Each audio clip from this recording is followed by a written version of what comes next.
మైలవరం నియోజకవర్గం ఇబ్రహీంపట్నంలో digital book QR code పోస్టర్ని ఆవిష్కరించారు మాజీ మంత్రి జోగి రమేష్. నియోజకవర్గ ప్రజలందరూ ఈ క్యూఆర్ కోడ్ని స్కాన్ చేసి తమ సమస్యలు తెలియపరచాలని ఆయన కోరారు. అధికారుల వల్ల కానీ అధికార పార్టీ నాయకులతో కానీ ఇబ్బంది కలిగితే ఈ డిజిటల్ బుక్లో తెలియపరచాలని విజ్ఞప్తి చేశారు. అసెంబ్లీలో జగన్పై, చిరంజీవిపై ఎమ్మెల్యే బాలకృష్ణ చేసిన వ్యాఖ్యలపైన ఫైర్ అయ్యారు.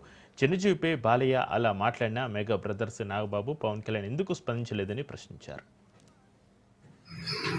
ఓ పక్కన అన్నం తింటాడు, ఓ పక్కన నీ సహచర మందిని తింటాడు. ఇంతమందిని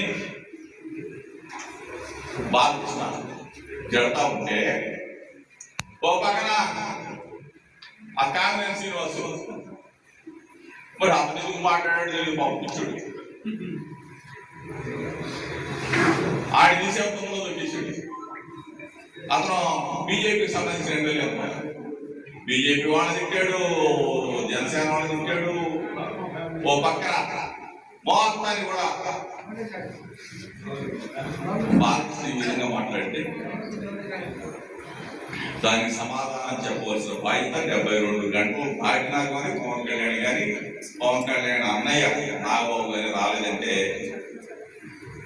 జనసేన పార్టీని తీసుకెళ్ళి, నాకు తెలిసినంత జనసేన పార్టీ అనేది ఆ కార్యకర్తలు కానీ నాయకులు కానీ ఈ పార్టీ పవన్ కళ్యాణ్ వదిలేసారు. ఓ పక్కన అన్నం